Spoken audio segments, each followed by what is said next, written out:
La structuration des soins est importante au moment de l'annonce du diagnostic et c'est deux raisons. La première, c'est que le ressenti des patients par rapport à l'annonce du diagnostic est plutôt très mauvais. La seconde chose, c'est que cette affection va toucher la motricité, ce qui est connu, c'est les troubles du mouvement, mais va toucher aussi le psychisme, va toucher aussi les fonctions végétatives, la digestion, etc.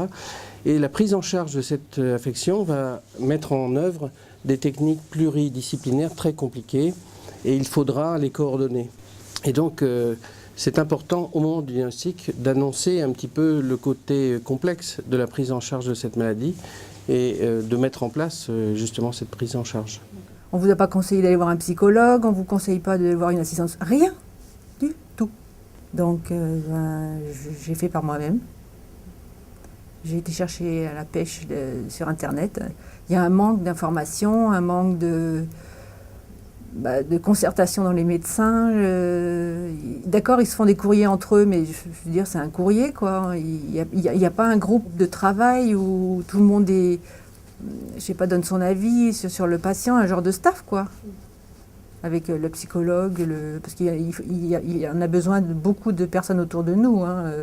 Alors si on me demandait quelles sont toutes les spécialités potentiellement concernées pour la prise en charge de Parkinson, je dirais beaucoup. Il y a une compétence kinésithérapeutique parce que le geste ne devient de moins en moins automatique et il faudra apprendre aux patients à le remplacer par un geste volontaire. Il y a une compétence qui relève de l'orthophonie. Par exemple, beaucoup de patients ont des difficultés de parole, auront peut-être un jour des difficultés de déglutition et l'orthophoniste adresse ces deux problèmes. Il y aura une compétence nécessaire pour l'administration des médicaments, pour la gestion horaire des médicaments et là ce sont les soignants qui sont importants. Bon, en dehors de la prise en charge médicale, la rééducation, on y pense toujours, parce que ce trouble du mouvement, on pense à la rééducation, donc à la kinésithérapie, mais il est important aussi de faire intervenir relativement tôt, même très tôt, les orthophonistes, parce qu'il y a des troubles, une dysarthrie qui peut s'installer de façon un petit peu insidieuse et qui va gêner le patient, d'abord au téléphone, puis ensuite dans ses relations avec les autres. Moi, j'ai eu besoin d'un orthophoniste, j'ai besoin d'une kiné, j'ai besoin d'un psychologue, d'un psychiatre. Tous ces gens-là, ils travaillent dans leur coin, mais ils ne travaillent pas les uns avec les autres. Et nous, là, c'est presque nous qui faisons le relais, quoi. On sert de relais.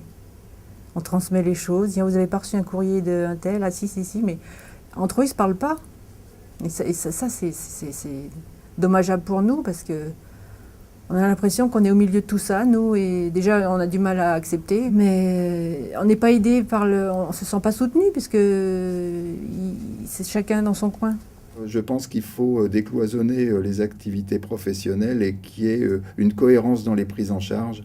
Et je pense que ça peut s'obtenir par la mise en place de réseaux interprofessionnels, donc coordonner les professions libérales qui font ce réseau de compétences autour du patient, les orthophonistes, les assistantes sociales, les diététiciennes. Enfin, il y a un certain nombre de professionnels de santé qui peuvent être amenés à rencontrer le patient et il ne faut pas qu'ils le fassent tout seuls, séparément, et qu'il y ait une cohérence et une coordination entre ces prises en charge. D'autre part, il faudrait décloisonner l'activité de ville et l'activité hospitalière. Je pense que la mise en réseau ville-hôpital avec des rencontres entre les professionnels hospitaliers et les professionnels de proximité permettrait une cohérence dans les prises en charge.